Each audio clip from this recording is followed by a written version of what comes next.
Break के बाद एक बार फिर आप सभी का स्वागत है और बात करेंगे प्रधानमंत्री नरेंद्र मोदी के उस बयान की जिसमें उन्होंने कहा है कि 140 करोड़ भारतीय उनका परिवार है और मैं हूं मोदी परिवार।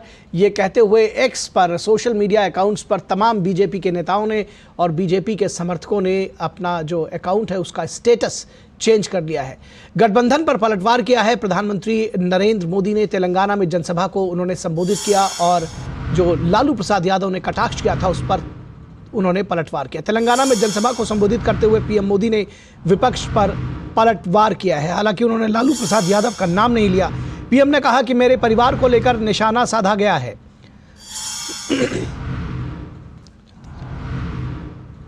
प्रधानमंत्री ने तेलंगाना में कहा कि मेरे परिवार को लेकर निशाना साधा गया है, लेकिन पूरा देश बोल रहा है कि मैं हूं मोदी परिवार।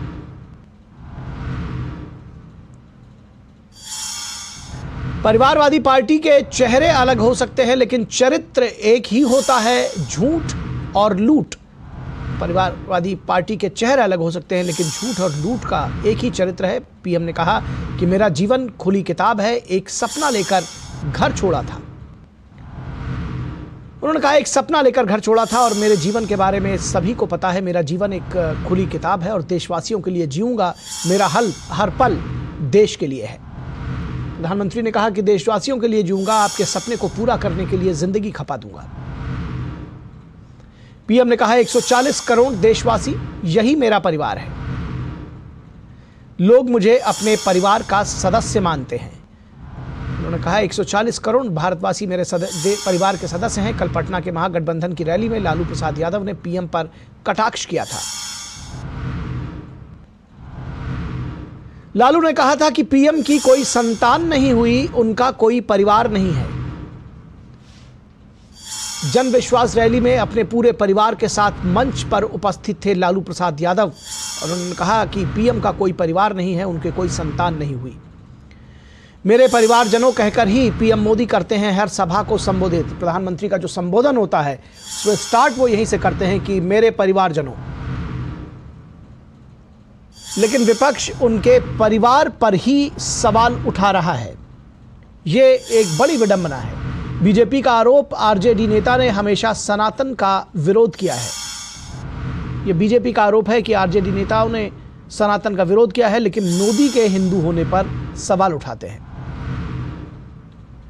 आरजेडी के मंत्री ने कभी सनातन को कहा था पोटेशियम साइनाइड। इस शिक्षा मंत्री की बात हो रही है, जो आरजेडी के शिक्षा मंत्री थे, उन्होंने सनातन को पोटेशियम साइनाइड बताया था। आज सुप्रीम कोर्ट ने उदयनिधि स्टालिन को फटकार लगाई है। उदयनिधि स्टालिन ने भी सनातन को बुरा भला कहा था। तमिलनाडु के मंत्री उदयनिधि स्टालिन ने सनातन धर्म को कहा था डेंगू मलेरिया। सुप्रीम कोर्ट ने कहा कि अभिव्यक्ति की स्वतंत्रता का स्टालिन ने किया है दुरुपयोग। तो अदालत ने आज जमकर फटकार लगाई। सुप्रीम कोर्ट ने मिशन 2024 के मुद्दे को लेकर इंडी गठबंधन में नहीं है एक राय। केजरीवाल का रामराज्य तो कहीं सनातन विरोध।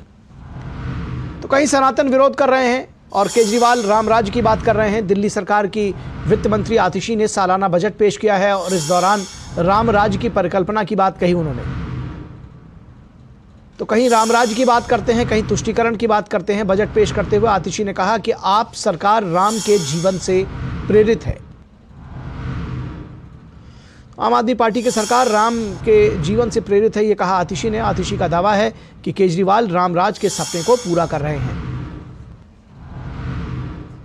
रामराज के सपने को पूरा कर रहे हैं, आतिशी का दावा है।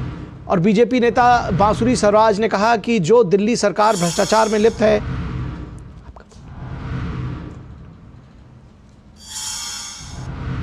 वो रामराज की बात ना करे तो अच्छा है। जो दिल्ली सरकार भ्रष्टाचार में लिप्त है वो रामराज्य की बात ना करे तो ये अच्छा है। ये बांसुरी स्वराज ने पलटवार किया आतिशी की बात पर। बांसुरी स्वराज का दावा है कि पीएम मोदी के आह्वान पर देश राममय है।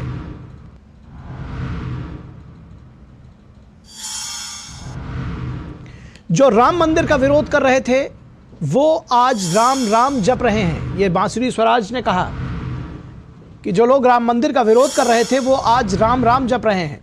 अपने परिवार की सत्ता कायम करने के लिए जो लोग मोदी के परिवार पर सवाल उठाते हैं, ऐसे लोगों को आज देश ने करारा जवाब दिया है। बांसुरी स्वराज ने कहा कि जो लोग पीएम मोदी के परिवार पर सवाल उठाते हैं, ऐसे लोगों को आज देश ने करारा जवाब दिया है। दरअसल परिवार की बात जो विपक्षी दल करते थे, वो आज पीएम मोदी के परिवार पर सवाल उठा रहे हैं। तो बीजेपी भी हमलावर है और प्रधानमंत्री नरेंद्र मोदी ने लालू यादव के परिवारवाद के बयान पर पलटवार किया। और क्या कुछ कहा प्रधानमंत्री ने, आइए देखते हैं। मेरा भारत, मेरा परिवार,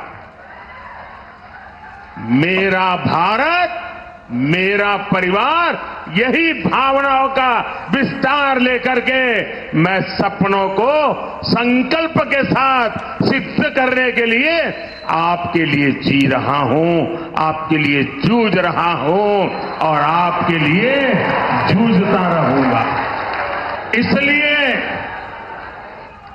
आज पूरा देश एक सुर में कह रहा है, मैं हूं मोदी का परिवार, मैं हूं मोदी का परिवार, नेने मोदी कुटुंबम। आप भी मेरे साथ बोलिए, मैं हूं मोदी का परिवार, मैं हूं, मैं हूं, मैं हूं, मैं हूं नेने मोदी कुटुंबम, नेने, नेने, नेने। और आरजेडी की जन विश्वास रैली से लालू यादव ने पीएम मोदी पर बड़ा हमला बोला। उन्होंने महारैली को संबोधित किया और कहा कि पीएम मोदी हिंदू नहीं है। लालू प्रसाद ने कहा कि पीएम मोदी ने जो काम किया है वो कोई काम हिंदू नहीं कर सकता। नरेंद्र मोदी आजकल परिवारवाद पर हमला कर रहे हैं। ज्यादा संतान होने वाले लोगों को बोलता कि परिवारवाद है, परिवार के लिए लोग लड़ रहे हैं।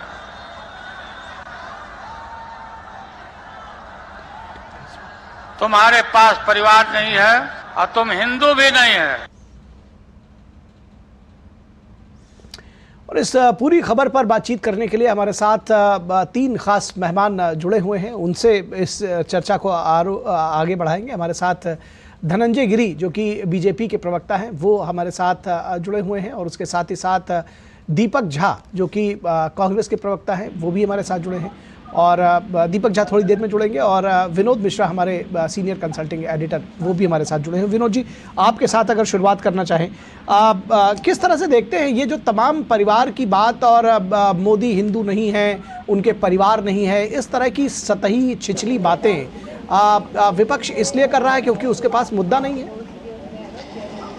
निखिल, जब आप अपनी रिपोर्ट की चर्चा कर रहे थे उस समय में आप देखिए कि अभी जो सोशल मीडिया का जो हैशटैग ट्रेंड कर रहा है, मैं मोदी परिवार, और वो नंबर 1 पे है।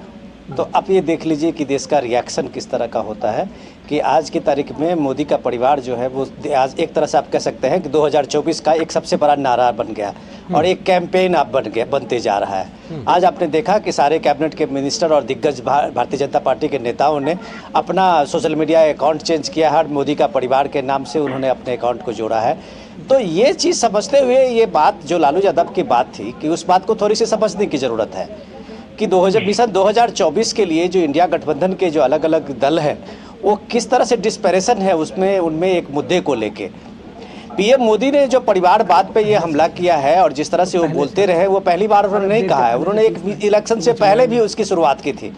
और इलेक्शन से पहले आपको अगर याद दिलाऊं तो पिछले साल के जो 15 अगस्त के में भाषण में लाल किला से बोलते हुए पीएम मोदी ने कहा था कि इस देश में परिवारवाद, भ्रष्टाचार और तुष्टीकरण ये देश को एक दीमक की तरह खोखला कर रहा है। तब विपक्ष ने शायद इस बात को नहीं समझा था कि मिशन 2024 के लिए पीएम मोदी का ये सबसे बड़ा एजेंडा है। और आज जब इसको ये लगा लोगों को, कल जब ये आपने कहा कि अपनी रिपोर्ट में बता रहे थे जन विश्वास की रैली में जो महागठबंधन की रैली थी, लालू यादव के पूरे परिवार उस मंच पे थे। कई परिवार के सारे बेटे बेटियों को हाथ उठा के और उन्होंने बताया भी, लालू यादव ने उस मंच से दिखाया भी कि ये है हमारा परिवार। जी। और दूसरे के परिवार पे आप जब इस बात के लिए उंगली उठाते हैं तो इसका जवाब देते हुए आज पीएम ने जो कहा है वो सच में एक चीज इस बात के लिए इन सारे नेताओं को एक सबक है। और ये सबक इसलिए है कि जो परिवार को छोड़ के एक पूरे देश को एक परिवार बनाया है, जिसमें देश की आकांक्षा को अपनी आकांक्षा से जोड़ा है, जिसने पूरे 10 साल के इस पूरे अपने टेन्योर में पीएम के अपने टेन्योर में एक दिन की छुट्टी नहीं ली है, तो उस आदमी का हक बनता है कि वो कहे कि देश का 140 करोड़ देश ही हमारा परिवार है और वही मोदी का परिवार है। जी जी जी धनंजय गिरी जी, आपको लगता है कि ये जो विपक्ष के नेता हैं वो सेल्फ गोल कर रहे हैं और ये परिवारवाद की बात आखिर बहुत गहरे बैठी है कहीं ना कहीं विपक्ष के मन में? निखिल जी देखिए, वो परिधि जिस पर आप स्वयं को वार दें वो आपका परिवार होता है। नेशन के ऊपर स्वयं को न्यौछावर करते नरेंद्र मोदी आज नेशन के मन में बसे हुए और नेशन को नरेंद्र मोदी का परिवार लगता है और नेशन को भी नरेंद्र मोदी अपने परिवार का सदस्य लगते हैं। आज गांव, गरीब, किसान, नौजवान, पिछड़े, दलित, अगड़े, शोषित जो कोई भी है वो नरेंद्र मोदी से स्वयं को जुड़ा हुआ महसूस करता है, क्योंकि उनके लिए कोई किताब में पढ़ी गई बातें नहीं है, ये सब जीवन का भोगा हुआ यथार्थ है। नरेंद्र मोदी ने जिस तरह से जीवन को जिया है और जिस ढंग से लोग खुद को आगे लेकर के बढ़ रहे हैं, एक तरफ लालू यादव को आप देख ही रहे हैं, बिहार को एक बड़ी चुनौती रही है लालटेन और लालटेन, लालू के टेन लाल से बचाने की बहुत बड़ी चुनौती रही है। और कल मंच पर भी उनके लाल दिख रहे थे। तेजस्वी जी ने कहा कि माई नहीं बाप नहीं, माई बाप दोनों की पार्टी। अरे भाई, बेटा बेटी भी जोड़ देते, भाई बहन भी जोड़ देते, पूरा खानदान तो आपका खड़ा ही था वहां। पूरा परिवार पॉलिटिकल फार्मिंग करता है और फार्मिंग का चारा पे खा गए। पिताजी आपके सजा याफ्ता है 4 मामलों में, सुप्रीम कोर्ट ने कहा कि आदमी को छोड़िए, पशुओं का चारा खाने वाले लोग हैं। दूसरी तरफ नेशन को नई ऊंचाई तक ले जाते नरेंद्र मोदी, एक नई इबारत लिखते, नई रचना करते और दिन और रात का फर्क मिटाती भाजपा और उसके नायक नरेंद्र मोदी। जहां 3:30 बजे सुबह तक आप देख रहे हैं, मीडिया की ही खबरें चली, आपने दिखाई कि बैठक करते हैं और सुबह 7 बजे निकल जाते हैं झारखंड में काम करने के लिए। तो आने वाली पीढ़ियां तो विस्मित होगी कि कोई ऐसा भी व्यक्ति हुआ। आज लालू यादव क्या समझे थे डीसी की सीवी की परंपरा को, जिसको आगे नरेंद्र मोदी प्राणों की वर्तिका बनाकर स्वयं को होम करते राष्ट्र की संविधान में स्वयं को समर्पित कर रहे हैं। इस बात को समझ नहीं पाएंगे और यही नहीं उनकी नासमझी यही है कि उनको नेशन ने स्वीकार किया और हमें नेशन ने स्वीकार किया। आज नेशन के मुंह में नरेंद्र मोदी की मूर्त ऐसी बसी हुई है कि मुल्क को जिस म्याद पर मोदी लेके जा रहा है, देखिए 12 करोड़ टॉयलेट बने, 12 करोड़ किसान सम्मान निधि चल रही है, 12 करोड़ घरों में टैप से बांट रहे हैं, 4 करोड़ गरीबों के घर बने हैं। तो जिस रफ्तार से, जिस ऊंचाई से लेके चल रहे हैं, 16 लाख करोड़ का बजट होता था, आज 42 लाख करोड़ का बजट लगभग 3 गुना पहुंची। 11वीं अर्थव्यवस्था आज 5वीं अर्थव्यवस्था बनी। नरेंद्र मोदी ने कहा है कि तीसरे टर्म में आते ही तीसरी बनाएंगे, विश्व के सर्वश्रेष्ठ पर पायदान पर भारत को लेकर के जाएंगे। तो भारत के लिए स्वयं को होम करते, स्वयं को समर्पित करते, इस राज ऋषि के तौर पे अपने आप को तिल तिल पल पल स्वयं को गलाते जलाते और राष्ट्र के लिए संविधान बना करके खुद को समर्पित करते आज नरेंद्र मोदी के सामने कौन खड़ा हो, ये चुनौती है। 2014 में हम जितने मतों से आए थे, 2019 में उससे ज्यादा मत और उससे ज्यादा सीटों के साथ आए। 2024 में जनता हमें और ज्यादा आशीर्वाद देगी। बौखलाया हो विपक्ष बड़बड़ाहट में कुछ भी कहे जा रहा है, क्यों? क्योंकि उन्होंने लूटा है। वो दर्ज हो ही नहीं सकता एफआईआर में जो लालू ने रह के लूटा है सरकार में। वो है क्या? वो दलितों, वंचितों, शोषितों, पीड़ितों का विश्वास है, वो गरीबों की आस है। कभी लालू प्रसाद यादव से लोगों ने सपना देखा था कि एक गरीब का बेटा आया है, लेकिन लालू ने जिस तरह से लूट मचाई और लालटेन ने जिस तरह से लौ ने जिस तरह से यहाँ के युवाओं को जीवन को किनारे लगा दिया, पूरी तरह से जला दिया। उस जंगल राज की परिकल्पना में जब हाई कोर्ट ने कहा था 18 सीट से जंगल राज इन बिहार, वो दौर बिहार दोबारा न देखे, इसकी जवाबदेही और इसकी जिम्मेवारी पर हम सभी चल रहे हैं और नेशन को नई ऊंचाइयों तक ले जाते आज नरेंद्र मोदी। दिन और रात का फर्क मिटाती भाजपा और उसके महानायक नरेंद्र मोदी। आज आप देखिए मिशन मून लॉन्च हुआ, वहां हमारे दक्षिणी ध्रुव पर चंद्रमा पर आदित्य 11 लॉन्च हुआ, आज वहां लॉन्च हुआ और यहाँ आदित्य मिशन लॉन्च हुआ। तो चंद्रमा और सूर्य के को भी नापते हुए सूरज की तरफ देखने का साहस या तो महावीर ने किया या मोदी जी ने किया। तो जिस ढंग से, जिस रफ्तार से, जिस तरह से गतिमान राष्ट्र को प्रगतिशील कर रहे हैं। और आप सबसे बड़ी बात ये देखिए कि एक अफेक्शन देखते हैं। आप कहीं भी चले जाइए, सभाओं में चले जाइए, गांव गरीब किसान नौजवान किसी के बीच में चले जाइए, नरेंद्र मोदी के प्रति जो एक आकर्षण का भाव है, जो एक अपनत्व का भाव है, हर कोई उनसे जुड़ा हुआ महसूस। ठीक है धनंजय जी, आपकी बात आ गई। ठीक है धनंजय जी, आपकी बात आ गई। तीसरे मेहमान हमारे साथ जुड़े हुए हैं, दीपक झा कांग्रेस से। स्वागत है आपका। दीपक जी, आप थोड़ा देर से जुड़े, लेकिन इससे पहले चर्चा ये हो रही थी कि आखिर परिवारवाद की बात करने की जरूरत ही क्यों आ रही है, और इतने लो लेवल पर उतर कर कि आपका परिवार नहीं है, आपके बच्चे नहीं हैं, और इतनी छिछली बातें करके क्यों सेल्फ गोल करते हैं इंडी गठबंधन के नेता और ये लोग।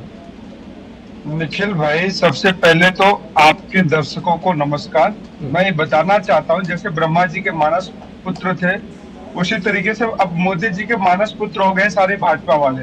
आज मोदी जी ने परिवारवाद की बात के साथ साथ जो छोड़ दीजिए, व्यक्तिवाद को बढ़ावा दिया है। मोदी का परिवार, अरे भाजपा का परिवार बोलते तो बड़ा अच्छा लगता। अब कुछ दिनों में बोलेंगे क्या मोदी पिता के नाम में, कॉलम में नाम में मोदी का नाम लिखेंगे क्या, मुखिया मोदी जी, तो ये सब अच्छा नहीं देता, प्रधानमंत्री के स्तर पे शोभा देता। आज ये बताइए, मोदी जी का भी चौकीदार। ठीक है, आपकी बात पे जरूर जवाब लेंगे बीजेपी प्रवक्ता से, लेकिन आप हमको खाली ये बताइए कि जो लालू जी ने कहा उससे आप सहमत हैं व्यक्तिगत तौर पे? देखिए, व्यक्तिगत तौर पे क्या होता है, मोदी जी क्या सुबह से लेकर शाम तक क्या बातें करते हैं? मोदी जी कभी मणिपुर पे बोलते हैं? ठीक है, उससे तो आप असहमत ही हैं, उससे तो आपने असहमति जता ही दी।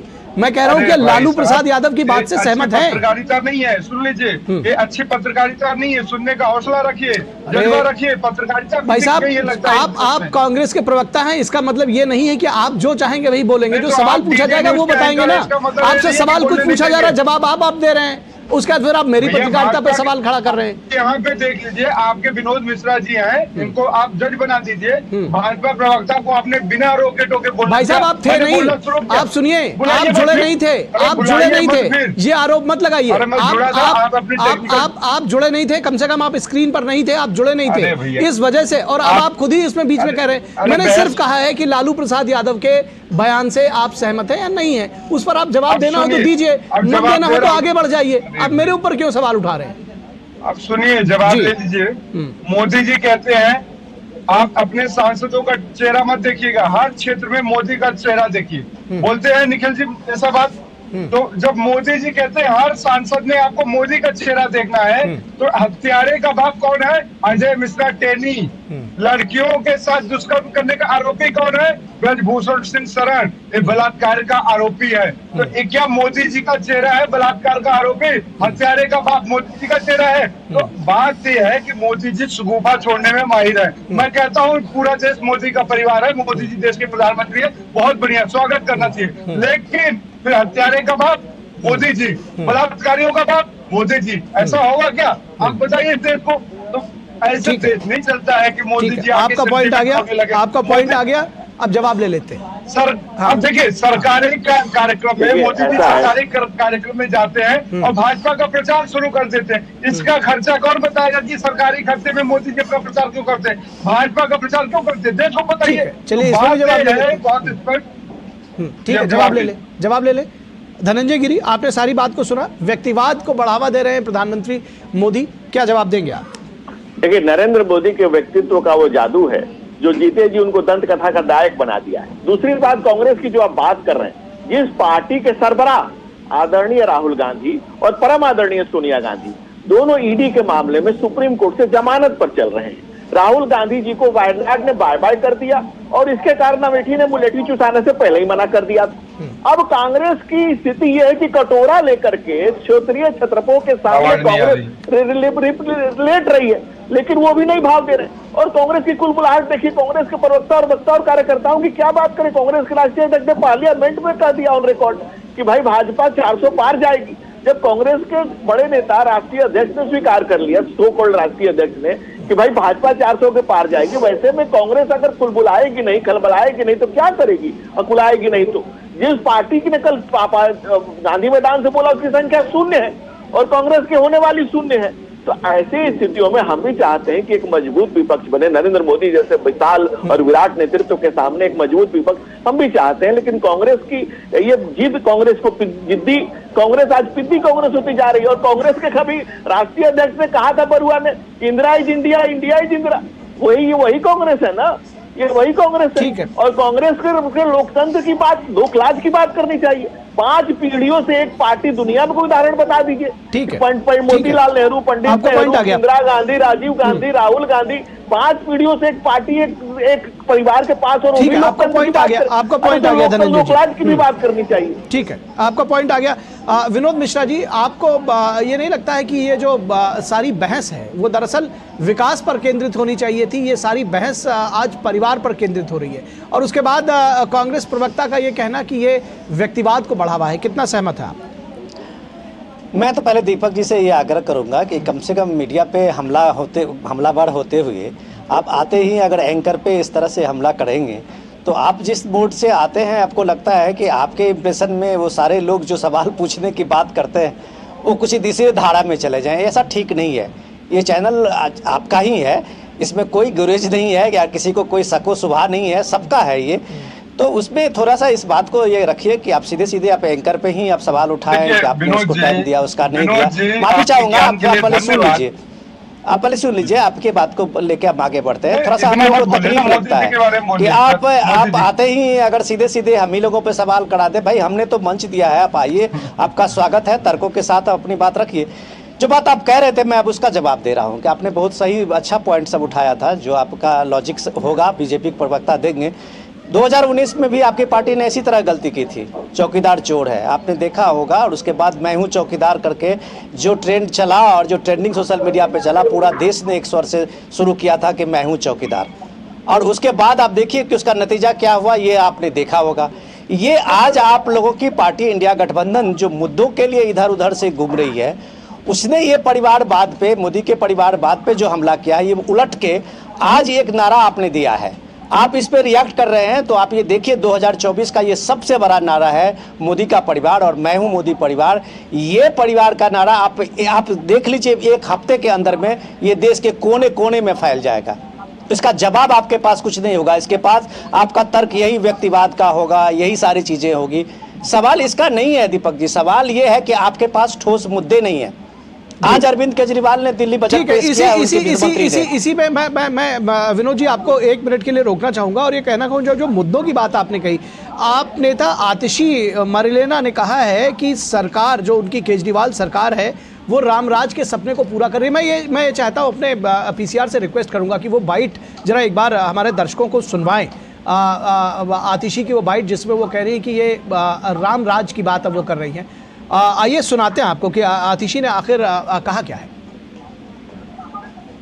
हम सभी भगवान श्री राम के जीवन से प्रेरित हैं, इसलिए हमने दिल्ली में राम राज्य के सपने को साकार करने का संकल्प लिया। राम राज्य के सपने को साकार करने के लिए हम पिछले 9 साल से दिन रात मेहनत कर रहे हैं। हमने 9 सालों में दिल्ली के हर इंसान की जिंदगी को बेहतर बनाने का प्रयास किया है, हर परिवार को सुख, समृद्धि और स्वस्थ जीवन देने का प्रयास किया है। ठीक है, और इस पर क्या कुछ कहा है बीजेपी नेता बांसुरी स्वराज ने, वो भी आइए सुन लेते हैं।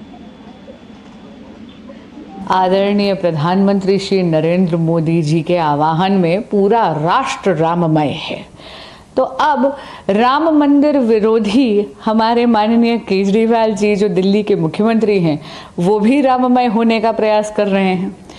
लेकिन एक सरकार जो सर से लेके पांव तक भ्रष्टाचार में डूबी हुई है, उसको राम राज्य का बजट पेश करने वाली बात शायद शोभा नहीं देती। अगर आप बजट देखें तो उसमें कुछ भी नया नहीं है, कुछ भी इनोवेटिव नहीं है, कुछ भी विकास के हित में नहीं है। केजरीवाल जी ने पिछले पूरे 10 साल के अपने राज्य में केवल प्रचार प्रसार और भ्रष्टाचार करा है। उनकी निकम्मी सरकार ने कुछ विकास का कार्य नहीं करा। ठीक है, हमारे 3 मेहमान हमारे साथ जुड़े हुए, धनंजय गिरी जी, दीपक झा जी और विनोद मिश्रा जी। एक बार फिर से चाहेंगे उनसे इस विषय पर बातचीत करें। दरअसल विनोद मिश्रा जी, आपने भी सुना और हमारे बाकी दोनों मेहमानों ने भी सुना, ये दरअसल दिल्ली की सियासत से जुड़ी हुई बात थी। लेकिन जब बात इस बात की होती है कि आखिर किस तरह से मुद्दों की बात है, दीपक जी आपने सुना होगा कि जब शुरुआत में बात हुई थी कि क्या मुद्दों की कमी हो गई है, कभी तुष्टीकरण कभी राममय। क्यों ये ना माना जाए कि जो ये भगवान श्री राम की मंदिर की जो प्राण प्रतिष्ठा हुई है, उसके बाद जो राम लहर है उससे उसका ये डर है कि अब जो बजट पेश किया जा रहा है, कहा जा रहा है कि ये राम राज की परिकल्पना को सच कर रहे हैं। देखिए निखिल भाई, सिया राम मैं सब जग जानी, करम प्रणाम जोर जुग पानी। तो दोनों हाथ जोड़ के हम सिया राम की प्रतिमा को, मूर्ति को हर यत्र तत्र सर्वत्र देखते हैं। तो राम तो यत्र तत्र सर्वत्र है, हर जगह है, सार्वभौमिक है, बात खत्म हो जाती है। अब बात है कि भाजपा के अनुसार हम पूजा करते हैं तो राम के भक्त है, भाजपा के अनुसार हम पूजा ना करें तो राम विरोधी है। तो ये मुद्दा गौण हो जाता है। भाजपा क्या है ना, रावण रूपी भाजपा है कि जो साधु का भेष करके आई थी और माँ सीता का हरण लेके चली गई थी। अब दूसरी बात यहाँ पे मैं बोलूंगा, विनोद मिश्रा जी ने बड़े अच्छे से ज्ञान दिया, आपको सम्मान करते हुए मैं कहूंगा विनोद मिश्रा जी, आपने इस बात पे बिल्कुल सेफ तरीके से ढक कर गए। आपने भाजपा से सवाल नहीं किया, क्या बताइए नरेंद्र मोदी जी हत्यारे के बाप कहलाएंगे? हत्यारे का परिवार कहलाएगा नरेंद्र मोदी जी का? क्या बलात्कारी का संरक्षण देने वाले सिर का मोर जो संसद भवन की शोभामान बढ़ा रहे थे ब्रजभूषण सिंह, उनका पालक पोषक कहलाएगा नरेंद्र मोदी जी? तो आपने उसमें जवाब नहीं दिया। हम मुद्दों की बात करते हैं और भाजपा उस पर प्रपंच रचती है कि मोदी जी को ऐसा कर दिया। अरे देश के मुखिया है, परिवार है हमारे मोदी जी। उसको जरा डिस्कनेक्ट हो गया। हाँ चलिए विनोद जी, आपकी आवाज़ एयर पर आ रही है और आप डिस्कनेक्ट हो गए हैं। पीसीआर से मैं रिक्वेस्ट करूंगा कि विनोद जी को एक बार कनेक्ट करें। फिलहाल आपकी बात आ गई दीपक जी, मैं इसका जवाब चाहूँगा कि धनंजय गिरी दें। धनंजय गिरी, आपने सुना कि किस तरह से ये कह रहे हैं कि दरअसल जो मुद्दे हैं उससे भटकाती है बीजेपी, और सीए राम में सब जग जानी, वो कह रहे हैं कि हम तो सब में राम को देख रहे हैं, लेकिन बीजेपी ही है जो षड्यंत्र कर रही है। देखिए ऐसा है ना निखिल जी कि कांग्रेस के साथ यही लागू होता है कि दुविधा में दोनों गए, माया मिली न राम। कांग्रेस के साथ यही दिक्कत हुआ। कांग्रेस के कार्य कुकर्म ही कांग्रेस को इस दशा में ले गए हैं। वही कांग्रेस जो बापू के नाम को जिस गांधी परिवार ने चुराया, बापू के सपने को भी सोच रहे होते, जो बापू मुख में राम और कमर में गीता रखते थे और जिनके समाधि पे लिखा हुआ शब्द है हे राम, उस कांग्रेस पार्टी ने कोर्ट में एफिडेविट किया ऑन रिकॉर्ड, राम काल्पनिक थे। और हमने अपने मैनिफेस्टो में लिखा कि हम राम मंदिर बनाएंगे। हमने अपने मैनिफेस्टो में लिखा कि धारा 370 हटाएंगे। इस देश की जनता कांग्रेस के काले कारनामों से अच्छी तरह से वाकिफ हो गई है और जान गई है कि कांग्रेसी है तो कालनेमी ही होगा, कांग्रेसी है तो कालनेमी ही होगा, किसी मजबूरी में ही। और जो अभी दिल्ली वाले साहब कह रहे थे, नानी ने उनको मना किया था कि नानी ने सपने में आके कहा था कि मेरा राम वहां मंदिर बनाने पे प्रसन्न नहीं होगा। आज वो उनका नानी का, अरे केजरीवाल तुमने किसको छोड़ा है? न नन्ना को छोड़ा, न नानी को छोड़ा, न अन्ना को छोड़ा, न जमुना के पानी को छोड़ा, न दिल्ली की जवानी को छोड़ा। किसको छोड़ा आपने? छलकाए जाम छलकता है, शेर के साथ अधा के साथ पहुआ फिरी। दुनिया के इतिहास में पहला बार है कि शिक्षा मंत्री, दिल्ली सरकार का शिक्षा मंत्री शराब घोटाले के केस में जेल में है। और वो लोग इतने बड़े वाले हैं। केजरीवाल ने किसको छोड़ा है और केजरीवाल को किसको भरोसा है? हमारे पास समय बहुत कम है। विनोद मिश्रा हमारे साथ जुड़े हुए हैं। विनोद जी, कांग्रेस की क्या दुर्दशा है? ठीक है, कि किसी से छुपा हुआ है। अरे इनके पास बोलने के लिए शब्द नहीं है। नरेंद्र मोदी के काम की श्रृंखला इतनी बड़ी हो गई है कि इनके पास कुछ कहने को बचा ही नहीं है। जब शब्द आपके पास नहीं होता आप क्या करें? ठीक है विनोद जी, आपके आखिरी कमेंट्स, क्लोजिंग कमेंट्स में मैं चर्चा को बंद करना चाहूंगा। जी निखिल, मैं आपके दोनों प्रवक्ताओं को सुन रहा था। सबसे इम्पोर्टेंट ये है कि आज जो ये मुद्दा को लेके विपक्ष की पार्टियों ने अलग अलग तरीके से, मैं समझता हूँ कि इनका अपना कोई ग्राउंड वर्क अभी तक हुआ ही नहीं है। अभी तक ये लोग सीट शेयरिंग के मामले में उलझे हुए थे। अब इनको लगता है कि जनता के बीच में हम जाएंगे तो मुद्दा क्या होगा हमारे पास। तो जब देख रहे हैं कि आप पूरे देश में एक राम लहर है, जो आपने अब तेलंगाना में भी देखा लोगों को जिस तरह से वो रिस्पोकेट कर रहे थे पीएम मोदी को, तो इसके जवाब में उन्होंने एक तरह से ये आज आपने देखा अरविंद केजरीवाल का रामराज हो गया। लेकिन सवाल ये है कि जब आज सुप्रीम कोर्ट ने सनातन के विरोध में उदय दीदी स्टालिन की टिप्पणी का एक तरह से आप सोचिए कि फटकार लगाते हुए कहा कि अभिव्यक्ति की स्वतंत्रता का मतलब ये नहीं है कि आप सनातन धर्म को कभी कह दीजिए कि डेंगू है, मलेरिया है, कैंसर है। और इसमें से कोई केजरीवाल हो या कांग्रेस के नेता हो, किसी ने आज तक कोई इसका रिएक्शन में एक ट्वीट भी नहीं किया होगा कि ये गलत है। तो जिस समय में आप सनातन पे आपके ही गुट के लोग, आप ही इंडिया के गठबंधन के लोग इस तरह से हमले कर रहे थे, इस तरह से दुष्प्रचार कर रहे थे, इस तरह से आप ये कह सकते हैं कि गंदी भाषा का इस्तेमाल कर रहे थे, उस समय अगर आप चुप रहे थे तो आपका रामराज आज शोभा नहीं देता। ठीक है, ठीक है। बहुत बहुत शुक्रिया इस तमाम बातचीत के लिए। धनंजय गिरी जी आपका, दीपक झा जी आपका और विनोद मिश्रा जी आपका। इस चर्चा को विराम देंगे। Thank you. और अब बात करेंगे केरल की, जहां पर छात्र की मौत पर कटघरे में खड़ी है सरकार। और आखिर कटघरे में